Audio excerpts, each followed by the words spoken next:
welcome to another episode of Association Rockstars, where we get to hear about the journey and insights of some amazing association executives and partners who are building the association industry of tomorrow. My name is Lowell Aplebaum. I'm CEO and Strategy Catalyst at Vista Cova. We partner with organizations on strategic facilitation. And with me today, I'm excited to have Jennie Socha, who's CAE and with EDI, with Executive Director Incorporated, a Milwaukee-based association management company, where she serves as the Executive Director of the International Parkinson and Movement Disorder Society. Jennie has served as a volunteer with the Wisconsin Society of Association Executives and the American Society of Association Executives.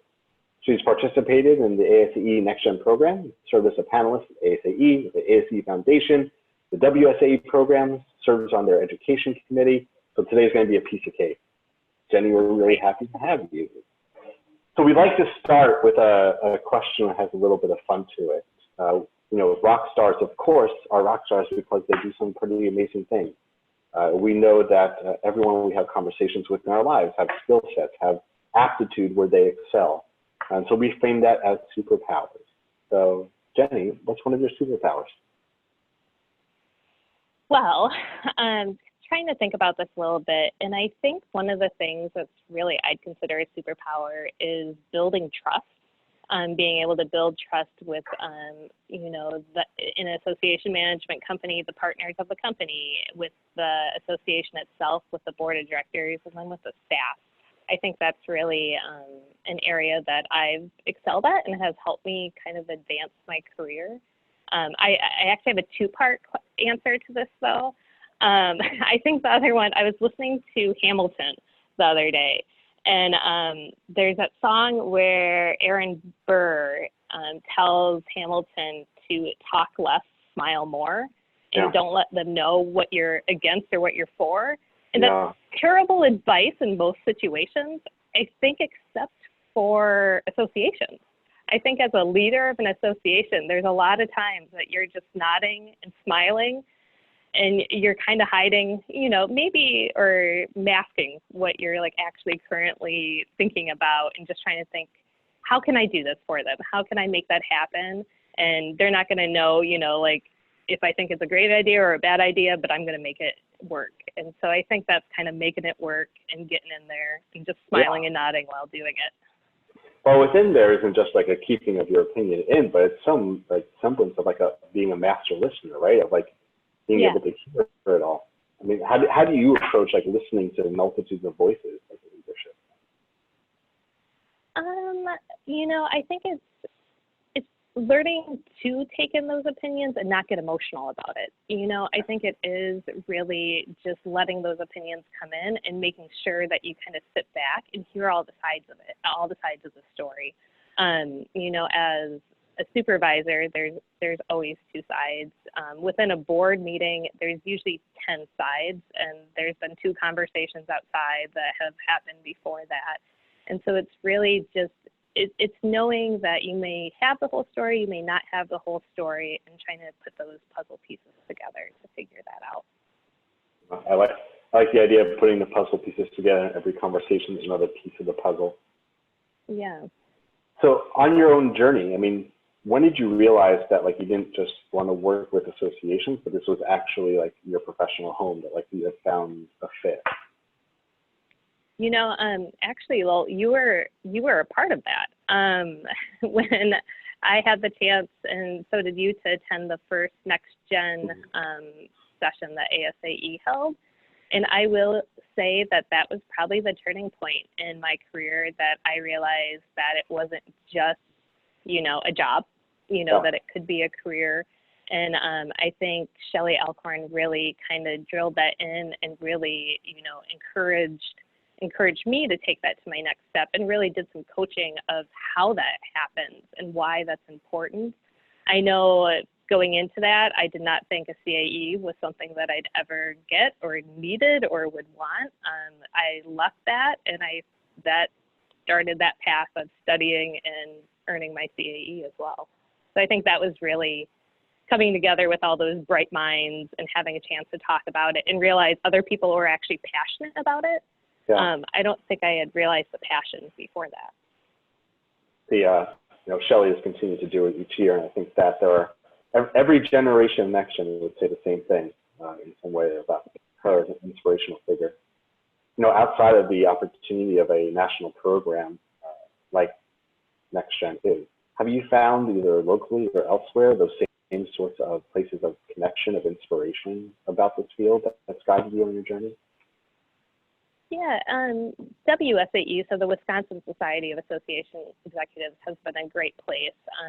Shortly, a lot of people have participated in the young professionals group and kind of started to encourage and grow that group. I think just being at an association management company, there's a lot of people and a lot of experiences within the company itself that people can share about.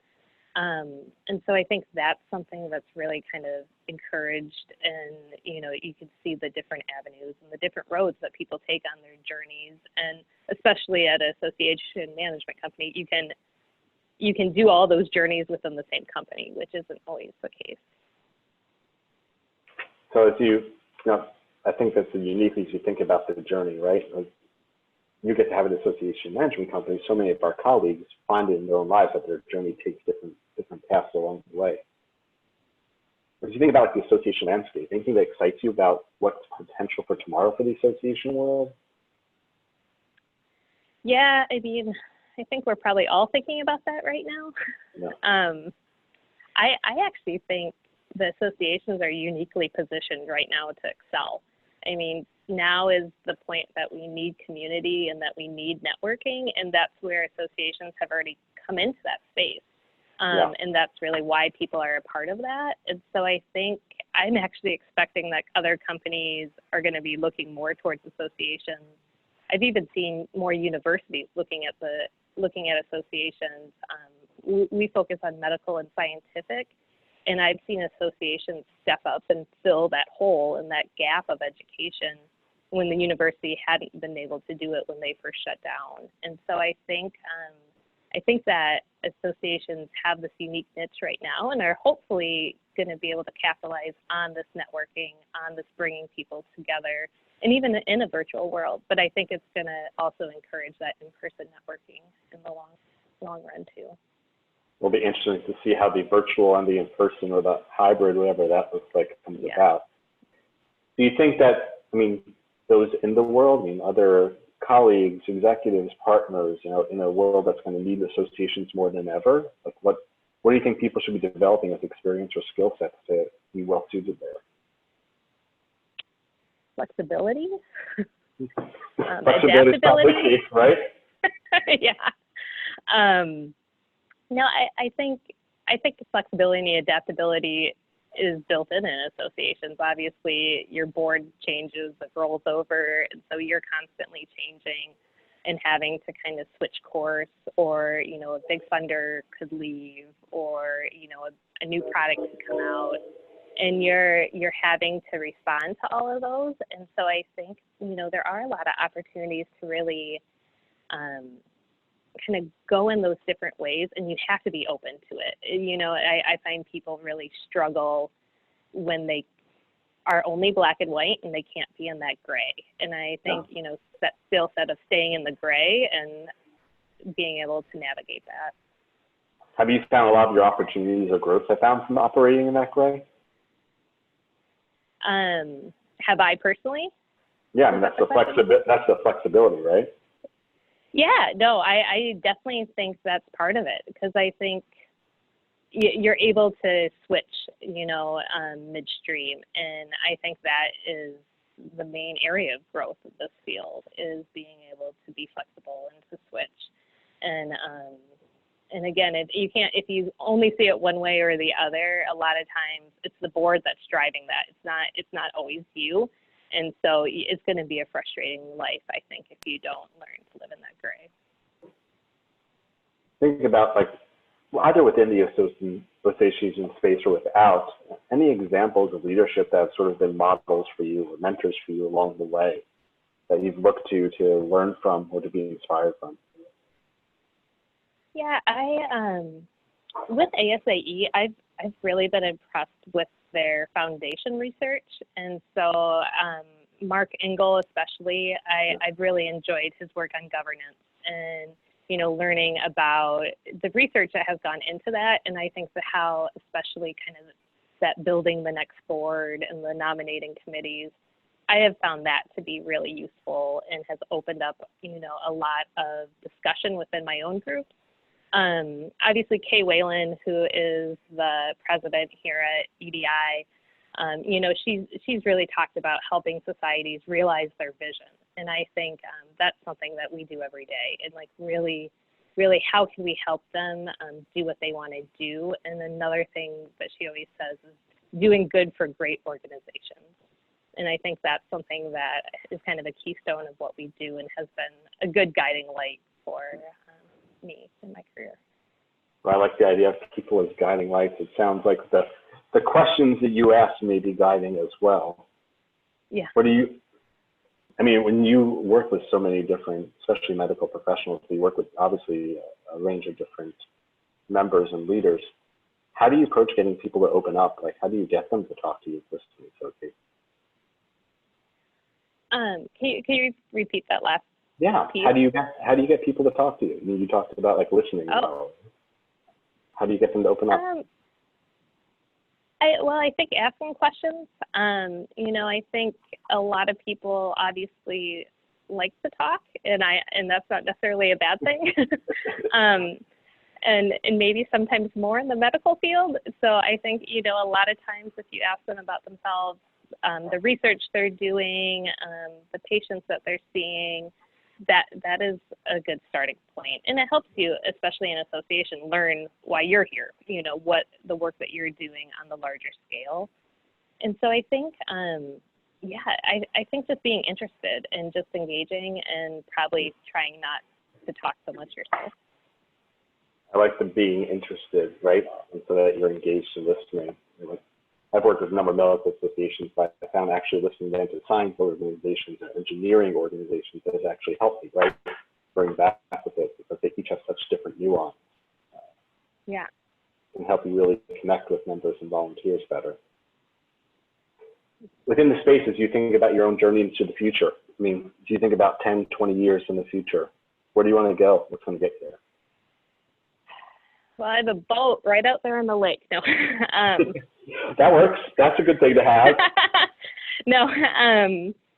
Yeah, you know, I ask myself that a lot, and I don't know that I have a good answer to that. I'm someone that I like to set personal goals, but I don't set them too far in advance. I do like to be in the here and the now, and where I am right now, I really enjoy. I really like the group I work with. I really like the staff, and we've done a great job building the team over the past couple of years. And I think right now I don't want to leave that, so it's kind of hard to think what does lie in the future for myself. Yeah. You know, there's always education opportunities, more volunteer opportunities. I'd love to see, I guess, just where life takes me, you know, not being too set, maybe living in the gray more, right? Not being too set in one way or the other, but just kind of guiding and letting life take us where I do. Well, you're the one who identified that right now we need flexibility more than right?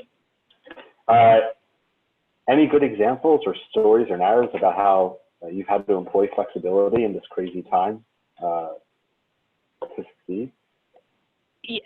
Yeah. I was telling Amy right before we got started, we did have one of our early meetings we had to cancel was in Venice, Italy in the middle of March. So talk about an area that was hit early and had to figure that out, I think, kind of before everyone else was really dealing with the reality of this. One of the other things we're talking about right now is could we actually do a regional meeting in 3 different cities over the course of 3 days? And so we don't bring them all together in one location, but, you know, we go, and it's in Asia, so we launch in Bangkok for a day, and then Tokyo for a day, and then Seoul for a day, and kind of how that would look. And I mean, to me, that's exciting. I've never heard anyone do that before, so why can't we figure it out? Heck, I mean, Asian roadshow like that sounds amazing, right? Yeah, and live streaming it in between. I was like, do we take the exhibitors with us? Like, we all just pack up and go to the next city? I don't know. I don't know, there's good possibilities there. I mean, Yeah. it's definitely a flexibility, but what you were saying earlier in terms of like the increasing value of associations and organizations to be places, right, of community and connection that you're talking about. Yeah. Right, that's a new model to do that for sure. Yeah. So I don't know. Those types of things excite me. They scare people too. I mean, obviously it's not going to be easy. We don't have another model of how it's been done before necessarily. And so, but we get to figure it out, and we get to, you know, guide the way that way. So. Well, you don't strike me as shying away from hard to get the right No, thing. it's always, you can always figure it out. Right, especially when you have a good community. Yeah. Right. As time's coming to a close, any closing thoughts for our colleagues out there on or guiding thought that helps you like stay to your true north so you continue to succeed? Anything that helps guide you along the way in your career? It's actually, I don't think you can see it because of the light, but something that hangs in my office every day. It's work hard and stay humble. You know, and I think that's really kind of what we do is, you know, go to work and work as hard as you can, but stay humble about it, and it'll work out one way or the other. I love that. Work hard and stay humble. That's a great one. As I expected, it was a pleasure to speak with you. Thank you so much for joining us today, Jen. Yeah, thank you. And as always, much thanks to Amy Hager, who's been engaging with all of you in the Association Rockstar land, and of course, thank you to everyone listening who's joined us. We had a lot of people join this week, and that's because colleagues are sharing with one another the opportunity for us to get to know one another and to be inspired by personal stories. If you have any questions or ideas in the comments, please share them so we can continue to build on our mutual success. And until next time, Association Rock On.